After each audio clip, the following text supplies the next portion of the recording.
Somewhere between Jacksonville and Savannah, your father pulled the car off the highway without a word, and every kid in the back seat already knew where you were headed. That blue roof sticking up above the pine trees meant one thing. You were about to walk into a building where every flat surface was covered in candy. You could not get anywhere else. Number 19 was the first thing your grandmother put in your hand before you even cleared the front door. The treat at number 8 outlasted most of the stores that sold it. And the one sitting at number 1 built the whole company from a roadside stand in Georgia. Those stores were not restaurants and they were not gas stations. They were the place where a long drive turned into something worth remembering. Here are 25 old Stuckey's roadside treats that have faded into history. Number 25. Sour balls. They sat in a glass jar next to the register, bright as Christmas ornaments, and every color meant a different flavor that never quite matched what you expected. The green ones tasted like lime mixed with floor cleaner. The red ones burned your tongue with a cinnamon heat that had no business being in a piece of candy that looked like a marble. You reached into the jar and grabbed a fistful, and your fingers came out sticky, and you did not care because you were 8 years old and standing in a store that sold pecan logs the size of your forearm. Your mother told you to pick 3. You picked 5 and hid 2 in your pocket, where they melted into the lining by the time you crossed the Florida state line. Sour balls were a gas station universal, but Stuckey's kept theirs in jars instead of plastic bins, and that made them feel like something from a general store in 1920. You picked your own. You touched every single one in the jar looking for the purple ones, and nobody stopped you, because that was how candy worked before shrink wrap and hygiene codes turned every treat into a sealed unit. Number 24. Boiled peanuts. A paper cup full of soft, salty, waterlogged peanuts sat on the counter near the door at every Stuckey's south of Virginia. They looked like something that had gone wrong. The shells were soggy, the peanuts inside had the texture of a cooked bean, and the brine ran down your wrist. But if you grew up eating them, nothing else on that counter mattered until the cup was empty. Stuckey's kept a pot going behind the counter in the stores that carried them, and the smell hit you before the air conditioning did. Northerners walked past them every time. Southerners bought 2 cups and asked if there was more in the back.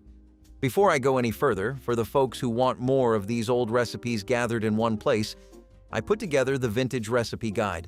It is a cookbook full of recipes like the ones you are about to hear, and you can find it on my website, vintagelifestyleusa.com. I will not push it again. If you want it, it is there. Now, back to the list. Number 23. Orange slice candies. Those soft, sugar-crusted half-moons sat in a bin near the front of every Stuckey's, and they had nothing to do with real oranges. They were pure sugar and gelatin, coated in enough granulated sugar to sand a table. You could feel the grit on your teeth for an hour. Kids grabbed fistfuls of them because they were bright and cheap. Adults grabbed them because they remembered grabbing them as kids.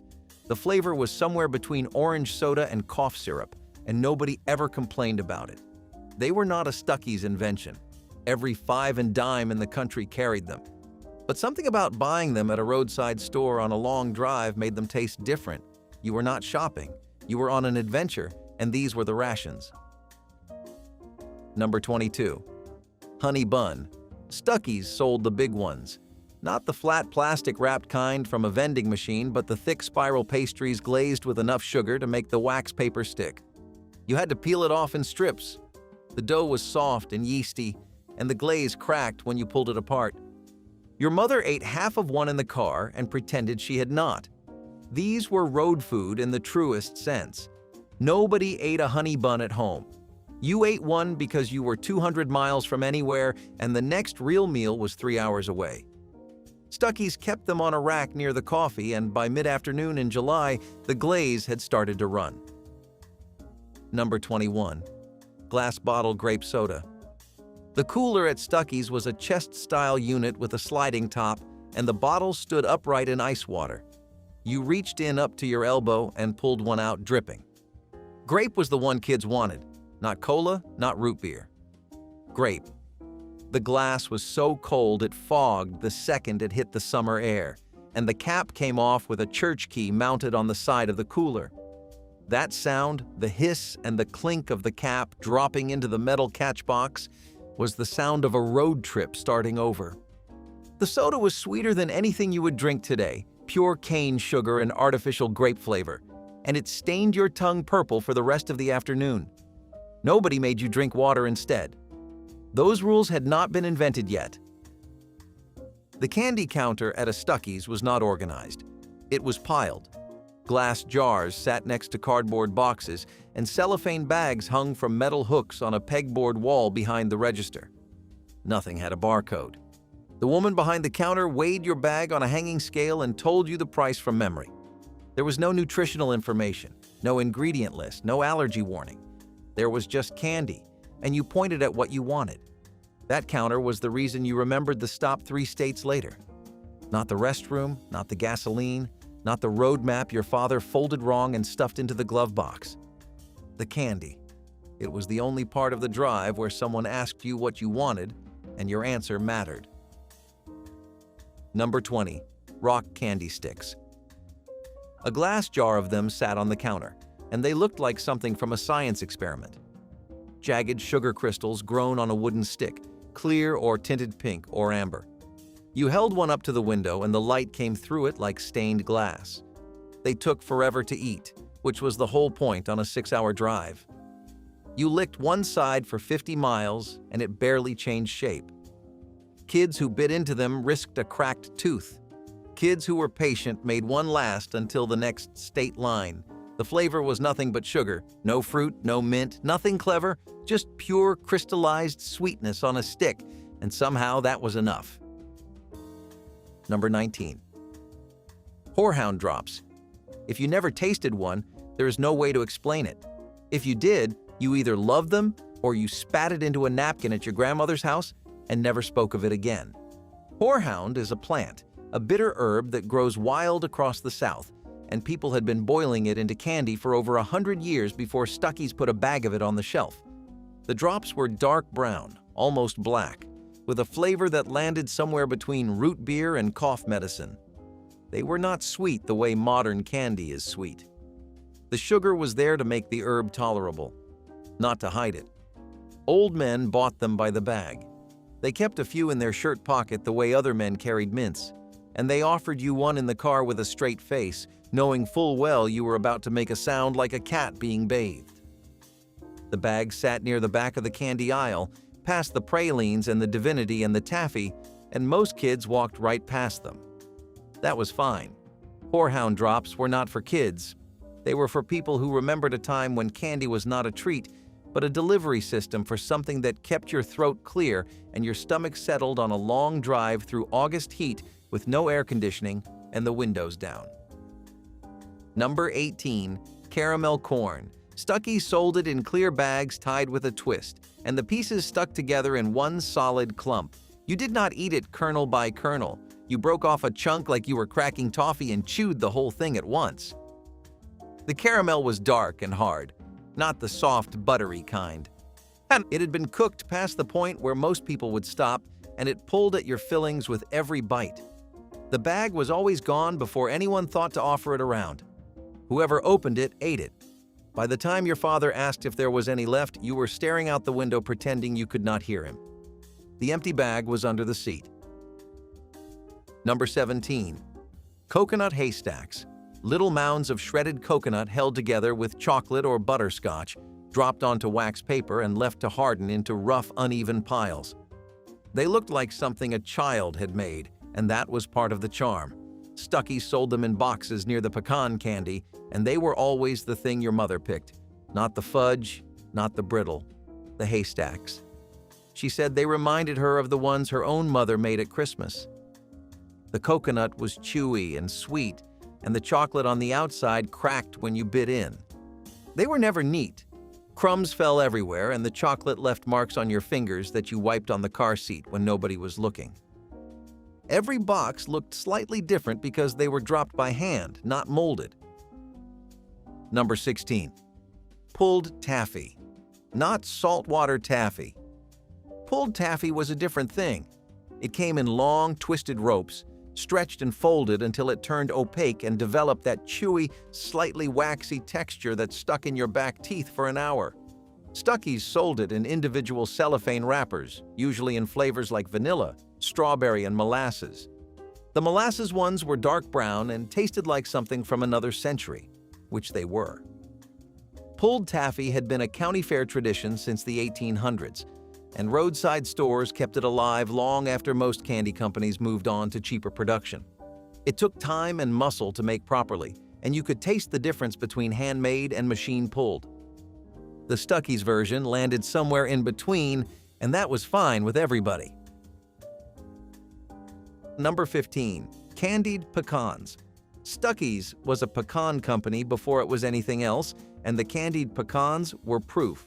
Whole pecan halves coated in a sugar glaze, roasted until they turned dark amber, and sold in small bags or tins. The coating was crunchy and sweet with a touch of salt that made you eat the whole bag in 10 minutes. Every Stuckey's had a slightly different version. Some were coated in cinnamon sugar. Some had a honey glaze. Some were just butter and brown sugar, cooked until the sugar hardened into a shell around each nut. They were the kind of thing you bought for your aunt as a gift, ate half of on the drive, and then had to stop at another Stuckey's to replace before you arrived. Plain pecans are good. Pecans covered in hot sugar are impossible to stop eating. Number 14. Date nut roll. If you are under 50, you have probably never seen one. A date nut roll was a dense, sticky cylinder of chopped dates and walnuts or pecans, rolled in powdered sugar and sliced into rounds like a log of cookie dough. It sat in the candy case at Stuckey's wrapped in wax paper, and it looked like nothing anyone would pick up on purpose. But the people who knew what it was bought two. The flavor was dark and complex, somewhere between fruitcake and caramel, with the crunch of the nuts breaking through the chewiness of the dates. It was an old confection. Dates were cheap, nuts were local, and sugar was the only other ingredient. A good date nut roll needed nothing else. Stuckey's sold them because they traveled well. They never melted, never crumbled, and never needed refrigeration. For a store that existed because people were driving long distances in hot weather, that mattered. The people who loved them were loyal to the point of obsession. They did not want a substitute, and when the stores started closing, they drove out of their way to find one that still carried them. Some made their own at home, pressing dates and nuts into a log on the kitchen counter, rolling it in sugar, and slicing it thin. It was never quite the same as the one from the glass case, but it was close enough to keep the memory going. Your parents did not plan the stop. There was no map pin, no reservation, no discussion. The blue roof appeared, your father's foot came off the gas, and the car drifted toward the exit ramp. Every family in America had a Stuckey's story because every family in America drove past one. In the 1960s, there were hundreds of them along every major southern highway, and they all looked the same. Same blue roof, same pecan log sign out front, same screen door. That sameness was the point.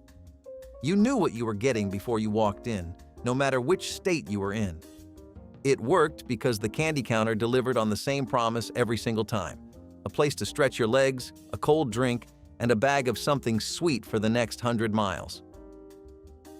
Number 13. Pecan brittle. Not peanut brittle. Pecan brittle. Stuckey's made the distinction matter because they were a pecan company before they were anything else, and the brittle proved it. The slabs came wrapped in wax paper, thin enough to see through in places, golden brown with whole pecan halves frozen inside like insects in amber.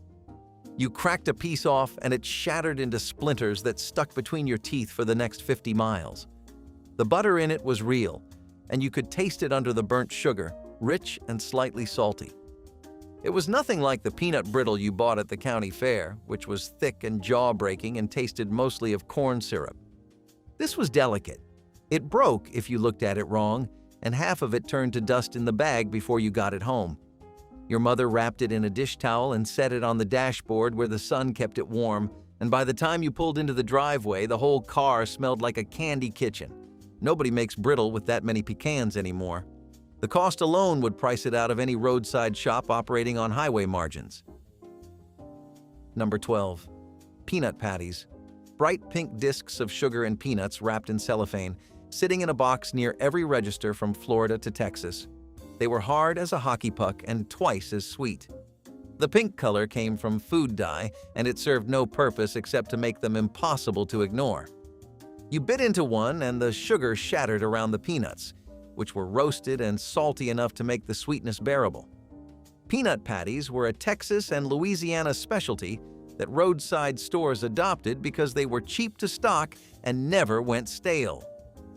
They sat in that box for weeks and tasted exactly the same on day 1 and day 30. Road candy was built to survive the glove box, and peanut patties outlasted everything in it. Number 11. Chocolate-covered pecans. Stuckey's dipped whole pecan halves in milk chocolate and sold them in small boxes with a clear window on the lid so you could see exactly what you were getting. The chocolate was thick and sweet, and the pecan inside was roasted and salted. The combination of salt, sweet, crunch, and fat was the reason these boxes rarely made it home as gifts. You opened them in the car, ate 3, offered 1 to your mother, and then finished the rest yourself. Stuckey's was not the only company selling chocolate-covered pecans, but they were the company that put them on a highway where you had nothing else to do for the next 100 miles. Location sold as many boxes as flavor. Number 10. Beef jerky sticks. Slim, dried meat sticks stood upright in a jar near the register, and they were not the teriyaki glazed strips you find in gas stations today. Stuckey's jerky was tough, smoky, and salty enough to make your lips burn. You chewed one piece for miles, working it like leather until the flavor was gone, and then you reached for another. The sticks were a concession to the fact that not everyone walking into a Stuckey's wanted candy. Some people wanted protein, or at least something that felt like it. Truckers bought them by the fistful. Fathers bought one and made it last a whole state. Kids tried one, made a face, and went back to the taffy. The jerky was not sweet, not pretty, and not fun. It was fuel. Number 9. Butter pecan fudge. Stuckey's fudge sat in a glass case, cut into thick slabs and stacked on wax paper. The butter pecan was the one that sold. It was dense, grainy, and loaded with chopped pecans that crunched when you bit through the soft sugar base. Real fudge is not smooth. It has a crumble to it, a texture that comes from cooking the sugar to the right temperature and then beating it as it cools. The Stuckey's version was made in batches, and you could tell which ones had been beaten longer because the color was lighter and the texture was firmer. A slab weighed enough to feel like a real purchase.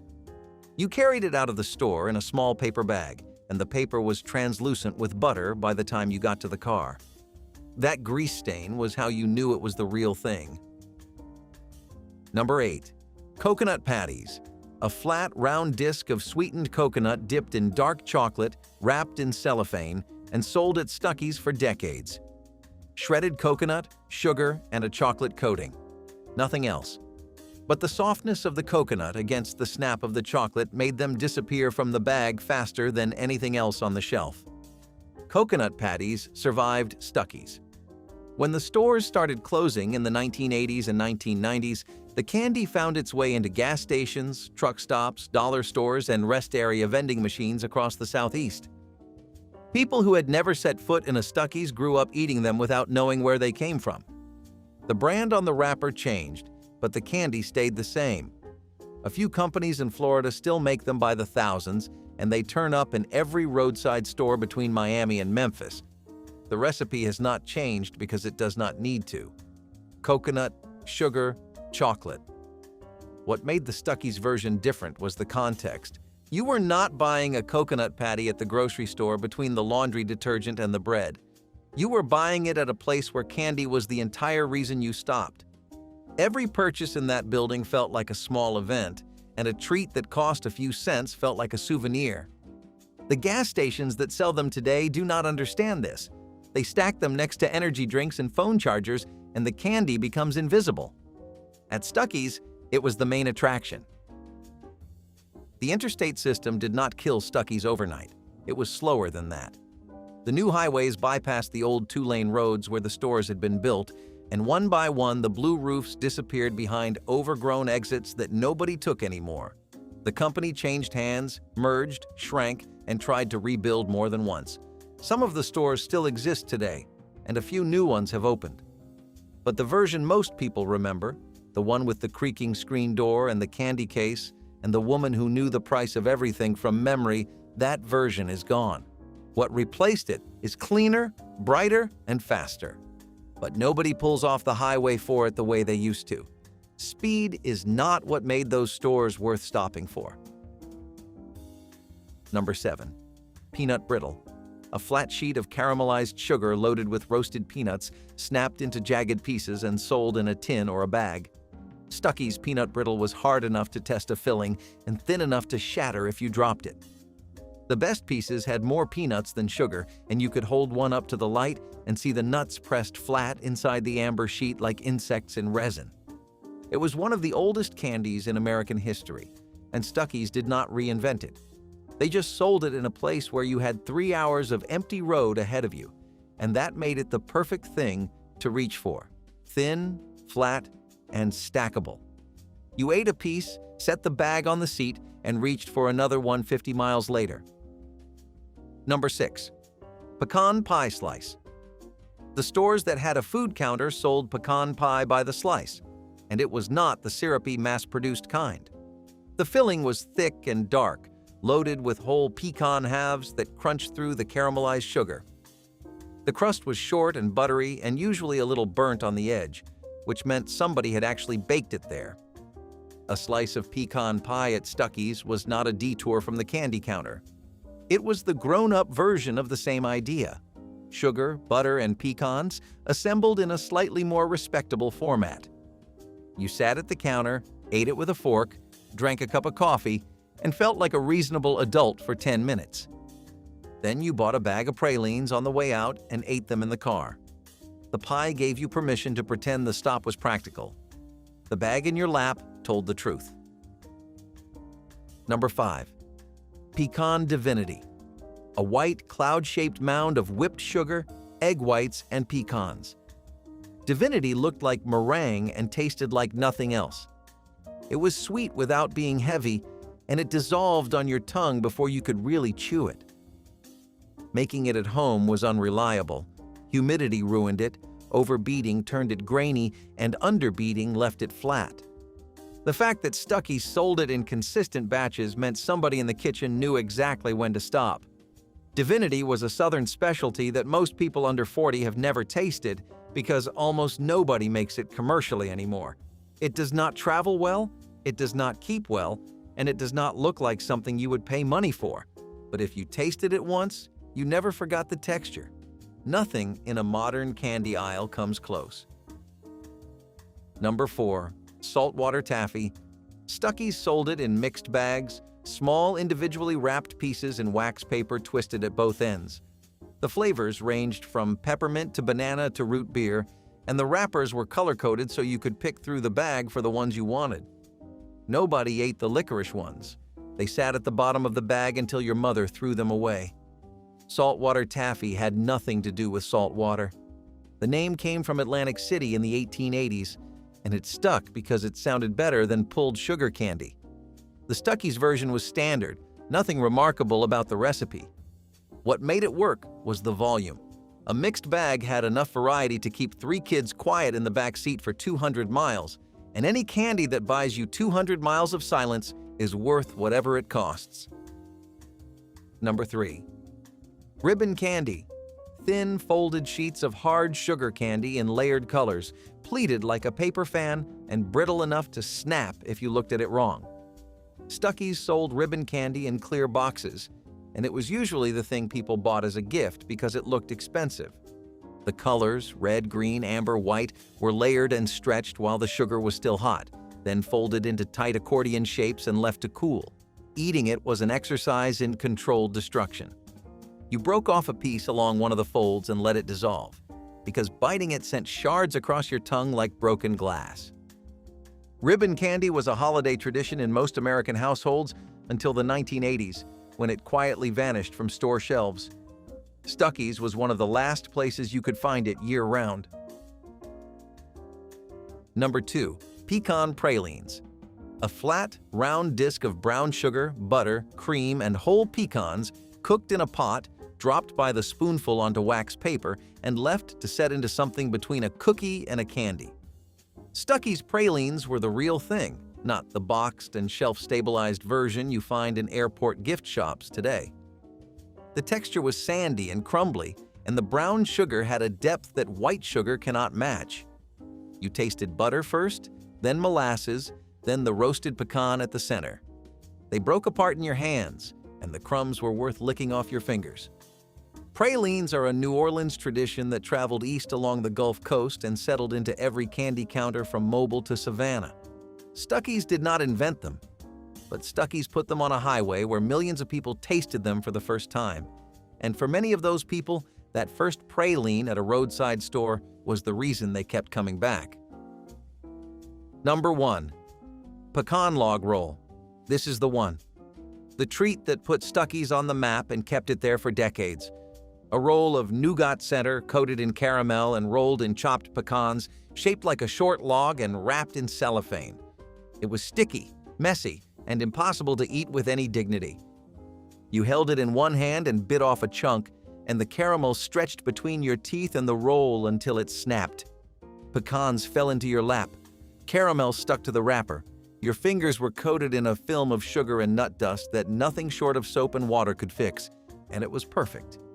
W.S. Stuckey started selling pecans from a roadside stand in Eastman, Georgia during the Depression, and the pecan log roll became the product that turned a local operation into a chain of hundreds of stores. Everything else on the candy counter existed to keep you browsing until you picked up the log roll. And it worked, because nobody walked past one without at least thinking about it, and most people stopped thinking and started chewing before they reached the door. Lime Rickeys originated in Washington, D.C. during the 1880s and became the sophisticated choice for those who found phosphates too sweet and sodas too ordinary. Named after Democratic lobbyist Colonel Joe Rickey, the original was alcoholic, but soda fountains transformed it into family-friendly refreshment. A proper Lime Rickey started with juice from half a fresh lime squeezed directly into a tall glass, followed by sugar syrup and vigorous soda water. No cream, no ice cream, nothing to mask the sharp brightness of real citrus against cold carbonation. The drink was bracingly tart, almost aggressive in refusing sweetness, finding devoted fans among adults who appreciated its character. During Prohibition, Lime Rickeys became popular as sophisticated, alcohol-free alternatives. Soda fountains served them at political gatherings and afternoon socials, where ladies wanted refreshment without heaviness. The Lime Rickey proved soda fountain drinks could be elegant and restrained. Number 24. Liver and onions. Walk into a roadside diner in 1965, and this was the plate that filled the room with that deep, iron-rich smell. Beef liver, dusted and seasoned, laid across a flat-top griddle next to a heap of onions cooked down until they turned soft and sweet. A few strips of bacon went on top for the regulars who knew to ask. It was cheap protein that stuck to your ribs, the kind of meal a man ordered after a long haul because it felt like real food. Doctors used to push it too, calling it good for the blood. But American tastes turned hard against organ meat as the decades rolled on. Younger eaters wanted a clean burger, not something that reminded them of the slaughterhouse. The griddle stopped getting that order, and the cooks stopped prepping it. Today, most folks under 60 have never tasted it once, and the smell that used to mean dinner is gone from the counter for good. Number 14. Roast turkey dinner with all the trimmings. If there was one meal that proved Howard Johnson's understood its customers better than any other chain in America, it was this plate. A thick slice of roasted turkey breast carved in the back kitchen, laid across the plate with a ladle of hot gravy poured right over the top. Next to it, a scoop of sage stuffing, a mound of mashed potatoes, cranberry sauce, and a dinner roll still warm from the oven. This was Thanksgiving dinner on a Tuesday night in April, and that was the entire point. Millions of Americans traveling the highway ate alone or with a carload of tired children, hundreds of miles from anyone who would have cooked them a proper dinner. The roast turkey plate was not food. It was the feeling of sitting down somewhere that somebody had gone to the trouble. Howard Johnson's prepared the turkey in large batches, roasting whole birds every morning and slicing breast meat throughout the day. By the dinner service, the slices were always drier than the ones carved at lunch, and regulars knew to arrive early. But even the late afternoon turkey was better than anything at the vending machines in the new interstate rest stops. A plate of turkey and cranberry sauce at a Howard Johnson's in 1962 was a promise that the road had not taken everything away. You could still sit in a clean booth with a real fork and a cloth napkin and eat a meal your mother would have recognized. That is not a small thing when you are 600 miles from home. Nobody carves whole turkeys for highway travelers anymore. Not because the recipe was difficult, but because the idea stopped making financial sense sometime around 1978, and nothing replaced it. Chocolate soldiers marched onto soda fountain menus during World War I as patriotic treats honoring American troops overseas. These elaborate drinks were built tall and proud, with layers of chocolate syrup, chocolate ice cream, and chocolate malt powder, creating a tower of cocoa intensity standing at attention in the glass. Whipped cream formed the soldier's white helmet on top, sometimes decorated with a small American flag or red cherry representing a service ribbon. Presentation was as important as flavor. Soda jerks constructed each chocolate soldier with military precision, ensuring straight sides and proper proportions. During both World Wars, fountains offered them at special prices for uniformed service members, and families purchased them honoring sons overseas. The chocolate intensity was overwhelming, designed for serious chocolate lovers. Children saved allowances for weeks to afford one. After wartime fervor faded and soda fountains began closing, chocolate soldiers lost cultural context and disappeared. Number 14. The automat hot plate. This was a whole way of eating that has now completely vanished, and the numbers behind it are worth sitting with. The automat let you skip the counter entirely. You walked up to a wall of little glass-doored compartments, dropped your nickels into a slot, turned a chrome knob, and the door popped open with a hot plate of food waiting behind it. Macaroni and cheese, baked beans, chicken pot pie, a slab of meatloaf, all served by a wall instead of a waitress. Horn and Hardart ran the most famous of these, and at their peak in the late 1950s and early 1960s, they operated more than 165 locations across New York and Philadelphia. For a long stretch, a cup of their coffee cost exactly 1 nickel, poured from a brass dolphin head spout, and it stayed 5 cents until 1950, when they finally bumped it to 2 nickels. At their height, they were feeding hundreds of thousands of people a day, the largest restaurant operation in the world. The food behind those glass doors was real cooking too, made fresh in a commissary and trucked in, not the frozen stuff that came later. Then the fast food chains arrived with their drive-up windows and paper bags, and the whole idea of dropping coins into a wall started to feel like the past. Location after location went dark through the 1960s and 1970s. By the time the very last Horn and Hardart automat closed its doors in 1991, the format had been dead in spirit for years. A generation grew up never knowing you could feed a family from a wall of little windows, never hearing the clink of the nickels or the click of the chrome knob. The whole strange, wonderful machine vanished, and the hot plate behind the glass went with it. Number 18. Baked Virginia Ham Dinner. A thick slab of baked ham with a glaze made from brown sugar, dry mustard, and pineapple juice, served with scalloped potatoes and a side of green peas. This was the Sunday dinner plate at Howard Johnson's, the meal families ordered when they wanted something that felt like home, but did not want to cook it themselves. The ham came pre-sliced in the kitchen, thick enough that you could see the smoke ring at the edge, and the glaze had a sweetness that lingered on your lips. Howard Johnson's sourced their hams from Virginia suppliers for decades, and the quality held steady enough that regular travelers knew exactly what to expect before the plate arrived. It tasted better on the road than it ever did at home, because the road was the only place you let somebody else carve the ham for you. Hobokens were an unlikely marriage of pineapple soda and chocolate ice cream that became one of the most beloved regional specialties in New Jersey soda fountain history. Named after the working-class city across the Hudson from Manhattan, This drink celebrated unexpected pleasures from experimenting behind the counter. The combination sounded wrong, tropical fruit against rich chocolate, but flavors created something entirely new. Pineapple's bright acidity cut through chocolate's heaviness while chocolate rounded pineapple's sharp edges. Soda jerks in Hoboken served these throughout the 1920s and 1930s, with each fountain developing variations. Some added vanilla syrup, others swirled chocolate around the glass before adding soda and ice cream. The Hoboken became local pride, something visitors from New York had to try when crossing the river. As New Jersey's industrial cities declined and soda fountains closed their marble counters, the Hoboken vanished along with the neighborhoods that created it. Number 15. Ambrosia Salad. This was the Sunday favorite no chain ever bothered to copy.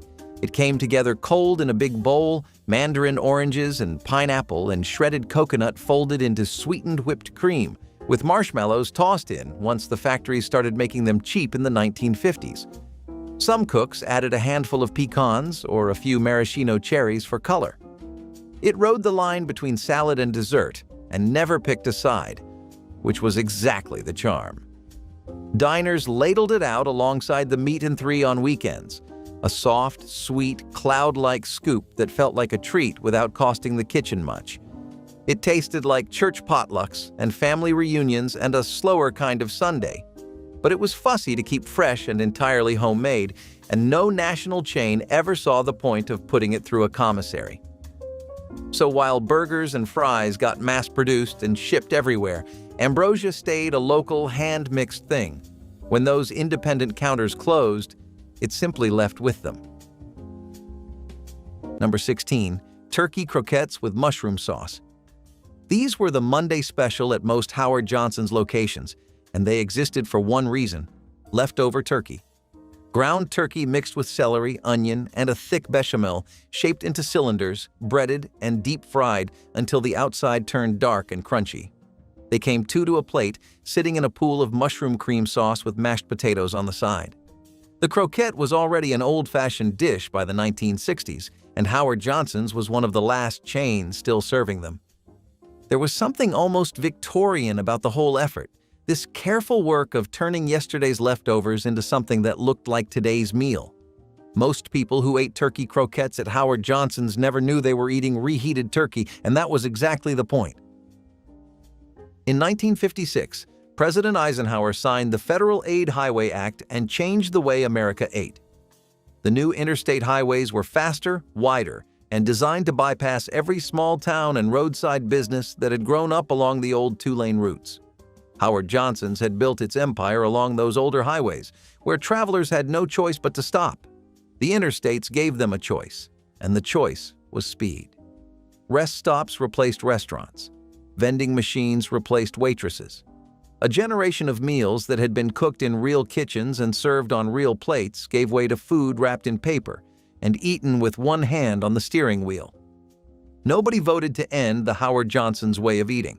The highway just made it irrelevant, and the meals that lived inside those orange-roofed buildings had no way to follow the traffic to the new road.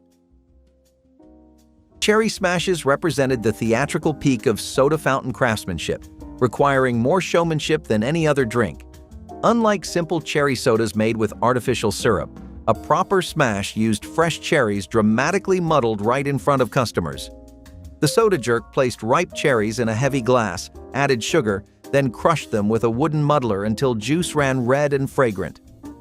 Shaved ice was packed on top, followed by cherry syrup and soda water that turned everything into a bubbling, fruit-studded masterpiece.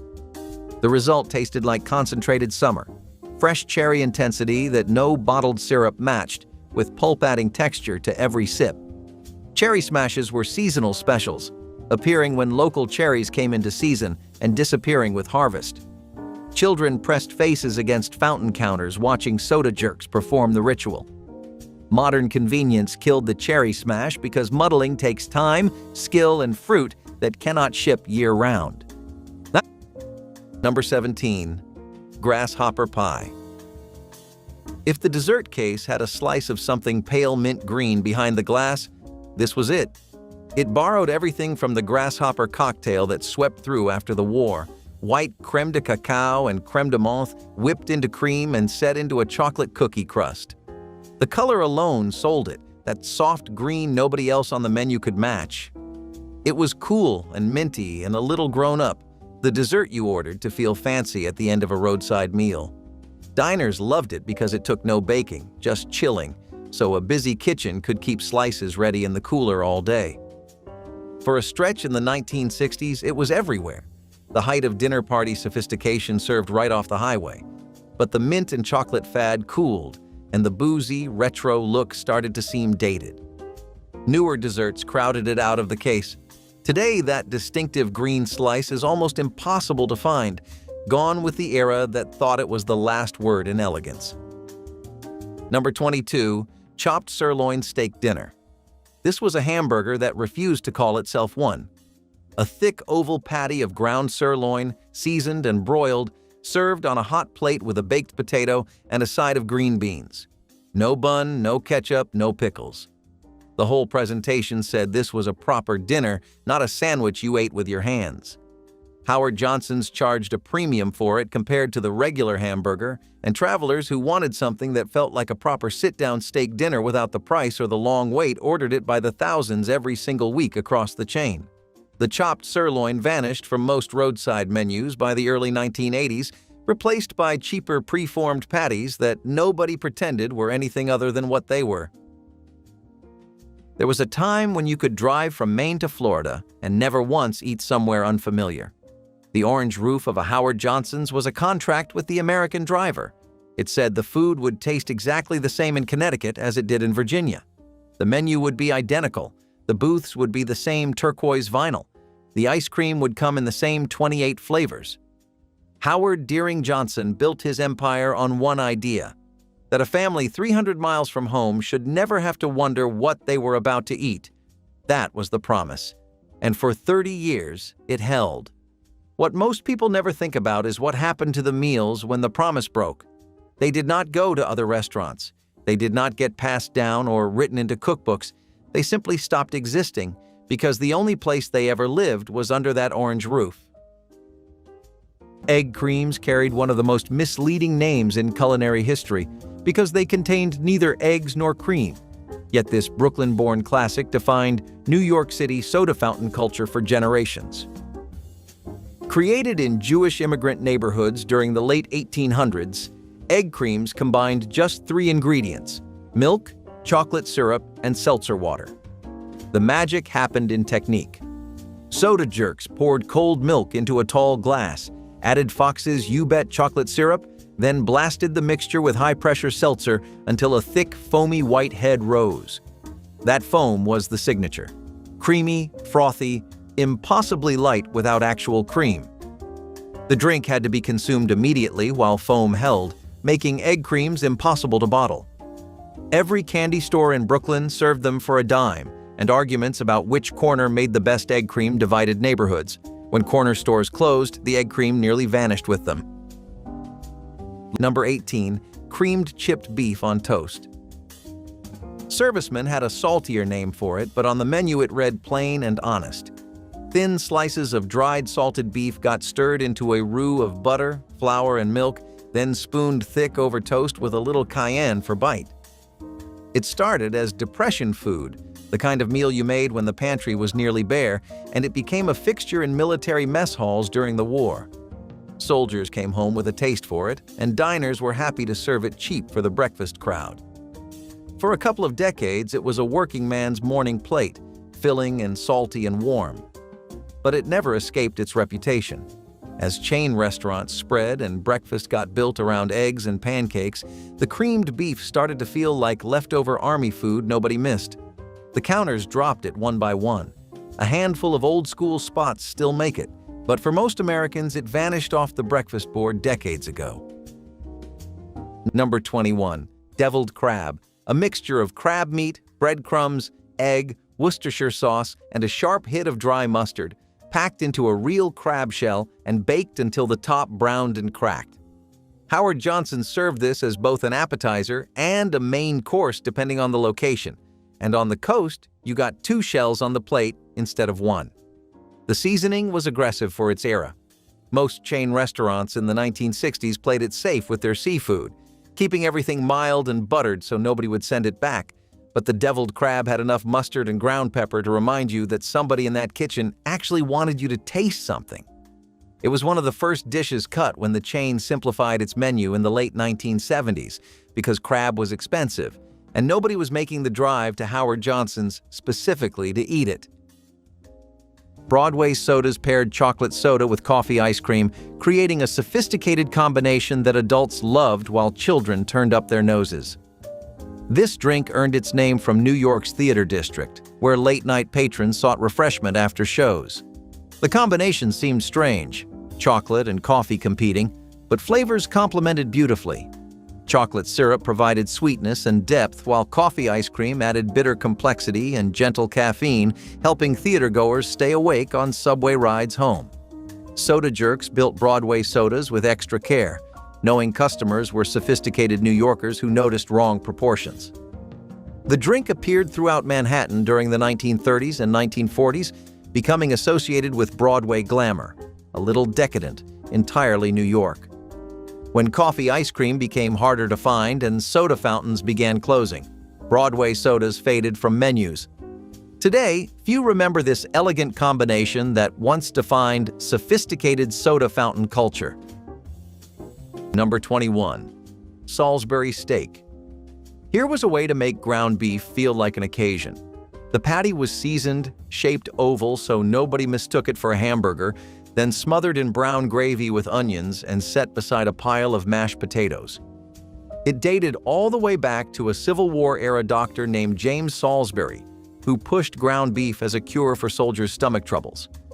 Diners adopted it in the mid-century because it was cheap, fast, and felt one step nicer than a plain burger patty. For a working family, it was a dignified dinner that did not break the bank. But the same dish that made diners proud got picked up by the frozen TV dinner companies, and suddenly Salisbury steak meant a sectioned aluminum tray heated in the oven. The name started to sound institutional, like cafeteria food or hospital food. Diners quietly let it slide off the menu rather than compete with the freezer aisle. Today it survives mostly as a punchline about old TV dinners. Number 17. Fried clam strips plate. This was not just a menu item. This was the reason Howard Johnson's existed. In 1925, Howard Deering Johnson borrowed money to buy a small patent medicine store in Quincy, Massachusetts, and started selling ice cream from a soda fountain. The ice cream brought people through the door, but it was the fried clams that turned a soda counter into an empire. By the late 1930s, Johnson had figured out how to buy clams in massive quantities from the beds off the coast of Ipswich, Massachusetts, and fry them in a proprietary batter that stayed crispy even after sitting on the plate for 10 minutes. Every single Howard Johnson's restaurant in the country served the exact same fried clam strips, from the same recipe out of the same centralized kitchen operation.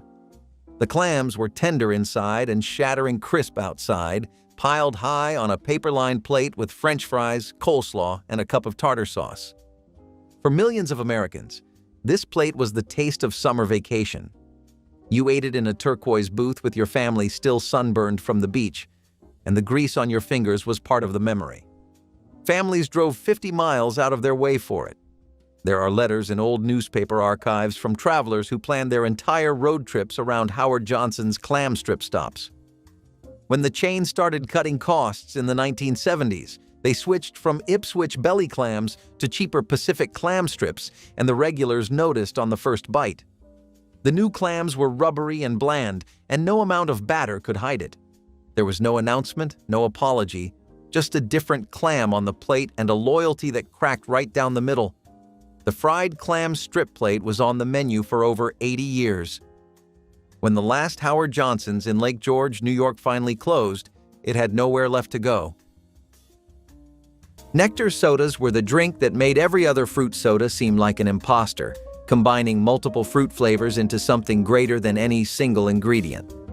These elaborate concoctions layered cherry, orange, lemon, and sometimes pineapple syrups with vanilla undertones, creating a flavor profile so complex that customers debated exactly what they were tasting.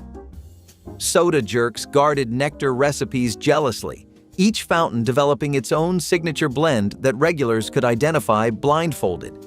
The drink arrived in tall glasses with colors shifting from deep red through orange and gold, looking like sunset captured in soda water. Children saved nectar sodas for special occasions because multiple syrups cost more than single-flavored drinks. Adults appreciated sophistication of flavors that evolved with every sip. The name promised something divine, and the best delivered. When pre-mixed fountain syrups replaced individual flavor bottles, nectar sodas lost their magic and quietly disappeared. Number 22. Macaroni and stewed tomatoes. This is the one that disappeared the day the interstate bypassed Main Street.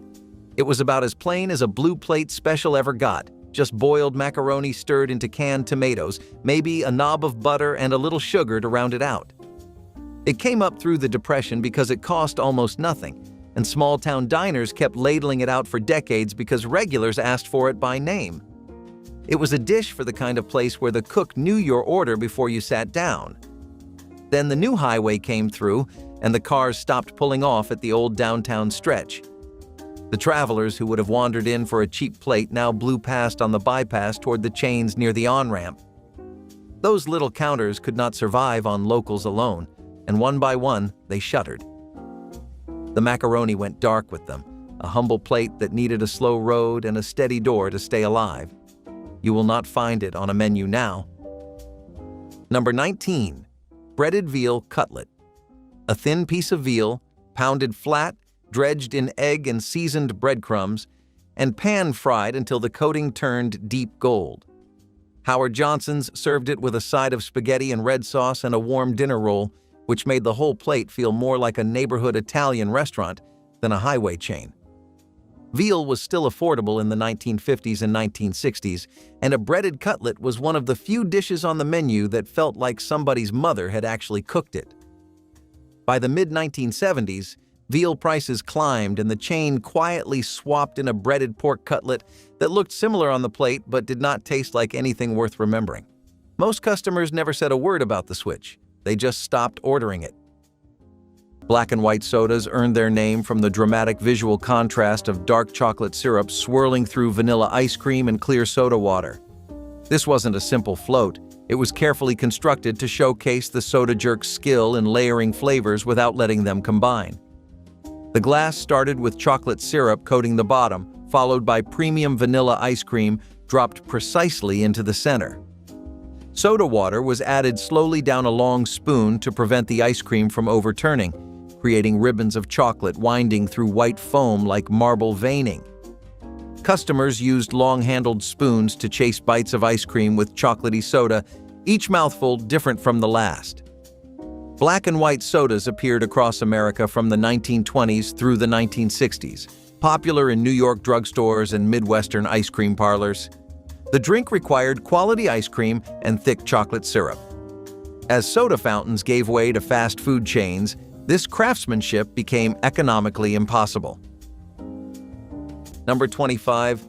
Chicken a la king. There was a time you could not sit down at a diner counter without seeing this one chalked on the board. It was chicken and mushrooms folded into a warm white sauce, ladled over toast points until the bread went soft underneath. Cooks built it from whatever the breakfast rush left behind.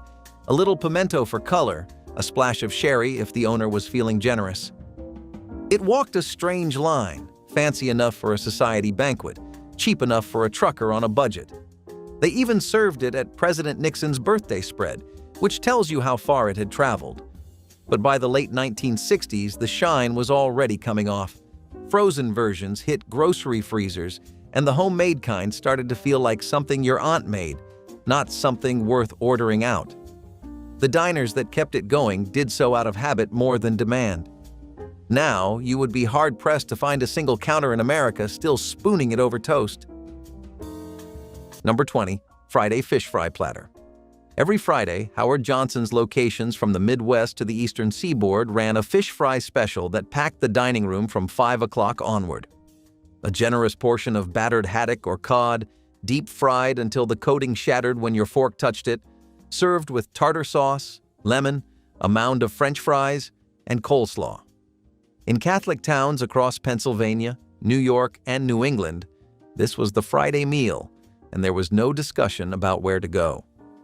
Whole families drove to Howard Johnson's on Friday the way they drove to church on Sunday, out of habit, and because the fish was consistently good. The platter was big enough to split between two children, and most parents did exactly that. When the chain shrank its portions in the 1970s and the fish got thinner while the batter got thicker, families stopped coming on Fridays first. That was the warning sign. When Friday went quiet, the rest of the week followed. Dusty Miller's took malted milk to its logical extreme by adding so much malt powder that the drink arrived looking rolled in flour. The name came from powdery white malt dust coating the rim and floating on the creamy surface, a badge proving the soda jerk hadn't skimped on expensive ingredients. While ordinary malteds used a single scoop of malt powder, Dusty Miller's doubled or tripled that amount until the drink became thick, grainy, and intensely flavored. The malt taste dominated, that distinctive, almost biscuity sweetness that commercial malteds barely hint at today. Midwest soda fountains particularly embraced Dusty Miller's, where malt appreciation ran deep and customers demanded real substance. Teenage boys ordered them believing extra malt built muscle. The drinks were so thick they required 2 hands to lift and a spoon to eat the bottom sludge. Dusty Miller's required fresh malt stored airtight, careful mixing to prevent lumps, and customers willing to pay premium prices. Number 20. Welsh Rarebit. Do not let the fancy name fool you, because this was working-class comfort poured over toast. A sharp cheddar sauce, loosened with ale or beer, sharpened with mustard and a few spices, ladled hot over a slice of toasted bread until it ran down the sides of the plate. American taverns and lunch counters served it from the late 1800s clear into the middle of the next century, a quick, warm meal that filled you up without much meat. It had a little theater to it, too, the cheese sauce gleaming, the toast going soft underneath. For a long stretch, it was the thing you ordered when you wanted something hot and cheesy, but did not want a full dinner. Then the grilled cheese sandwich came along and did roughly the same job for less fuss. Why ladle sauce when you could press 2 slices of bread around a slab of cheese on the griddle? The Rarebit lost the argument. It faded from the counters and took its odd, comforting name with it, leaving most diners today with no idea it ever existed.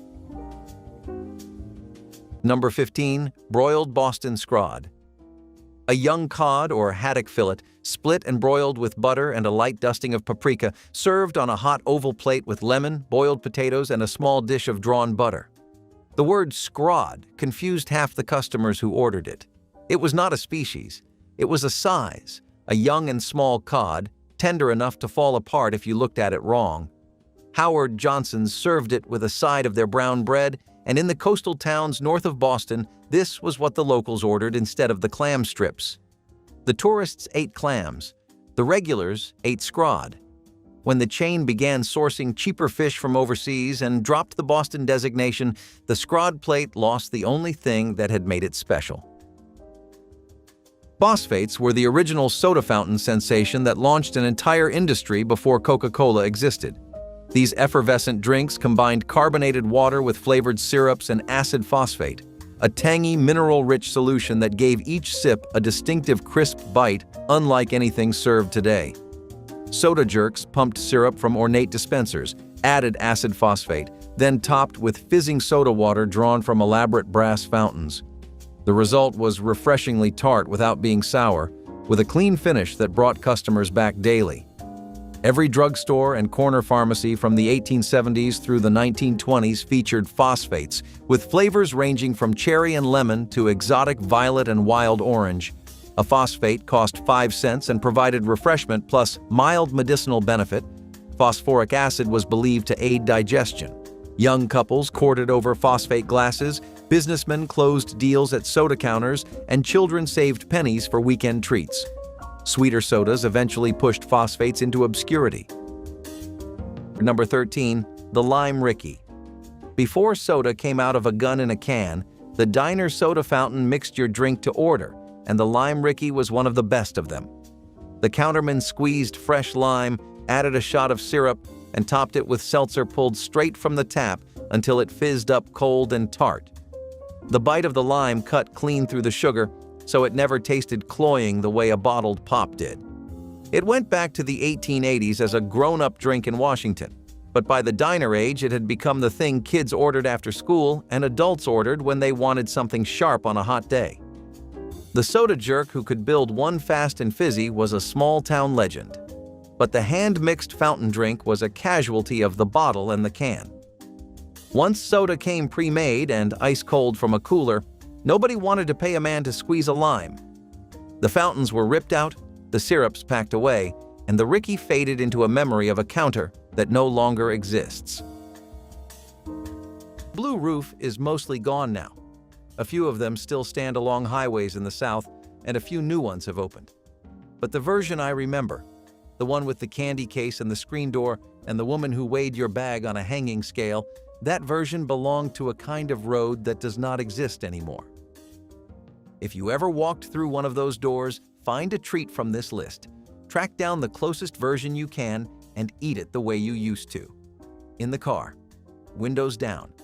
And if this brought back something good, hit subscribe and share this video with someone who remembers that blue roof the same way you do.